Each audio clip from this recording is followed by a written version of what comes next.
before coming to the exact sampling rate, we should have the idea of what is the scheme behind digital signal processing. So let us have the visualization of a generalized digital signal processing schematic.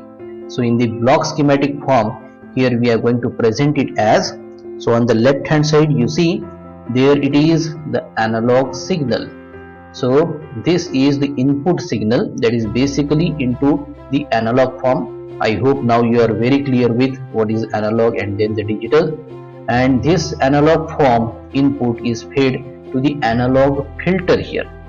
So thereupon we obtain a band limited signal which is further fed as input to the ADC. So ADC stands for analog to digital conversion. So therefore the analog signal is now been converted to digital signal here.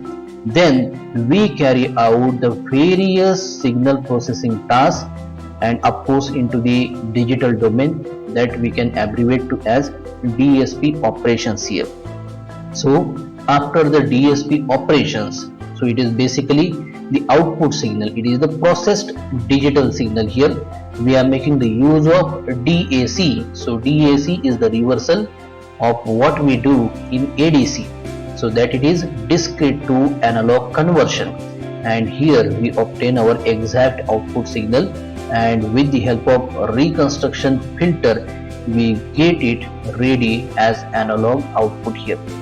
So this is what the generalized schematic we have for the digital signal processing. So there it is, a background of these two blocks on the input and these two blocks on the output side, along with understanding simply the digital signal processing here. So now analog, that we also know by the name continuous signal here, and there it is digital sample. We have one step before entering the digital domain here. So there it is analog signal and the digital samples at the sampling time instance visualized with the help of this illustration here. So here we have a plot of x of t, the x being the amplitude here, versus n capital T here. So though it is the continuous time, the representation here on the horizontal axis we are having the continuous as well as the discrete time values plotted here. So whatever the continuous line you see, that is with respect to the change into the amplitude levels as we have progression onto the time axis. So this is basically the analog signal, also known by continuous time signal here. And now if we carry out the sampling process of selecting the amplitude level at a fixed time interval denoted by capital T, so thereupon we have the various signal samples as denoted in this schematic here. So here we have the time intervals, multiple of T here. So T2, T3, T4, we can go on like this here. And the selection of these particular samples, generally when we collect and represent it as a signal, so it is basically the discrete time signal. See, the sampling process, we have the fixed discrete levels onto the time axis, not on the amplitude axis here.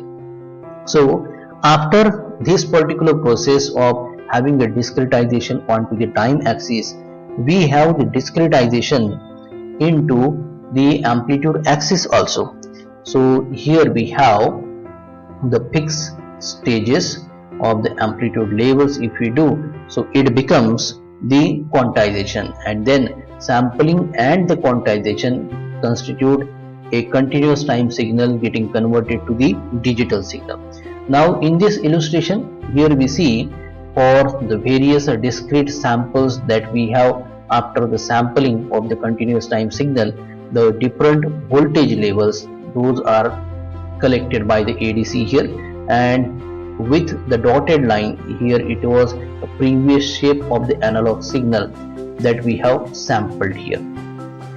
Now the sampling ratio in general, or the sampling rate we can talk about, can be denoted as f suffix s in the small casing, and it is basically 1 upon capital T. So it is the inverse or the reciprocal of the time period with respect to which we have the selection of the fixed amplitude levels corresponding to the continuous time axis here.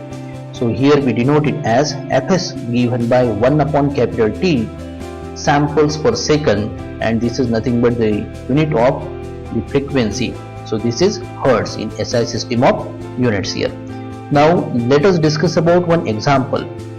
So in this example, if we have the sampling period that usually we denote by capital T, so we can make the substitution of capital T by the value 125 microseconds. So micro means 10 raised to the power minus 6 here. So that time the sampling rate we can determine as the substitution of T is equal to 125 micro. So Fs will be equal to 1 upon 125 into 10 raised to the power minus 6. So this will result into the value 8000. So the answer for the sampling rate for this example will be 8000 samples per second or 8000 Hertz here. Now here we need to ensure that the samples are collected at a rate higher enough that the original analog signal we can reconstruct back by the reversal of the process. So it is just the recovery of the original information here. So the condition for keeping that much of value can be described mathematically as, here we have the sampling rate Fs greater than or equal to twice of F max here. So this is what the Nyquist criteria you must have studied in your communication engineering here. Now let us have the time period capital T with the value 0.01 seconds. So it gets the sampling rate denoted by Fs is equal to 100 Hertz here. So for the sine wave with the frequency of 40 Hertz, here we have the illustration. So on the horizontal axis we have the time parameter in terms of seconds are the values. So we start at 0, then 0.01, 0.02, 0.03, 0.04. So this way up to 0.1 we have the 10 intervals here, and the voltage levels especially -1 and the +1 here we have on the vertical axis with the 0 level here. So 0 level is at the middle here, and here it is the representation of the original signal here and the selection of the samples concerning the sampling rate as we discussed here. So these are shown with the help of the circles here. So these are the circles here you see. So for the sine wave with the frequency of 40 Hertz, here we have the illustration.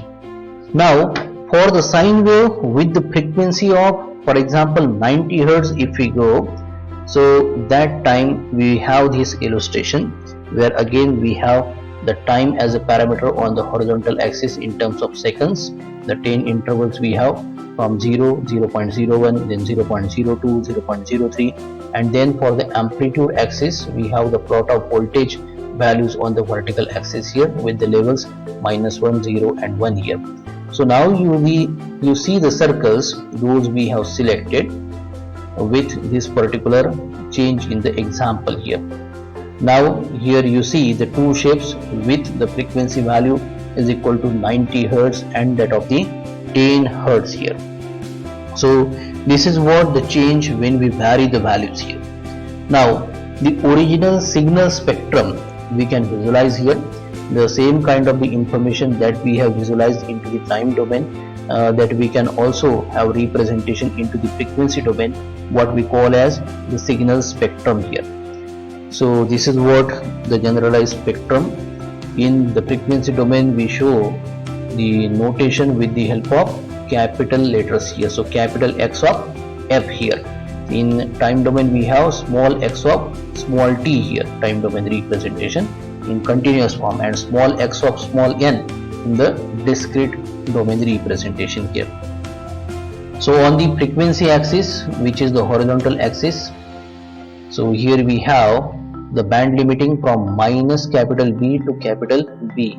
So B is the maximum value of the frequency the signal is possessing, and here at the center we have the amplitude level denoted by 1.0 here.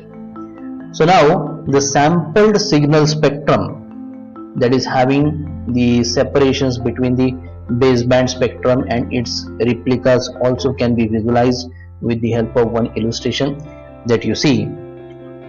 Here we have the capital X sub S of F here, and here we have the band limiting from capital B to minus to the positive here, and this is what the dashed line showing you the low pass filter here. The rest of the two will be discarded here. So now next to that, here we visualize the sampled signal spectrum, that is having the connected baseband spectrum and its replicas here. So these are the replicas, thereupon we don't find any kind of the overlapping here. And next to that, here we visualize the sampled signal spectrum having the overlappings between the baseband spectrum and its replicas here. So at the center, there it is, the baseband representation, and here we have the two replicas on both the sides here.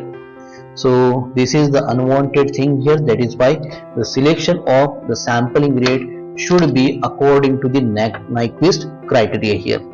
Now let us have just visualization of the simplified sampling process here. Just a summary of what we have seen here. So the simplest upsampling process here we visualize.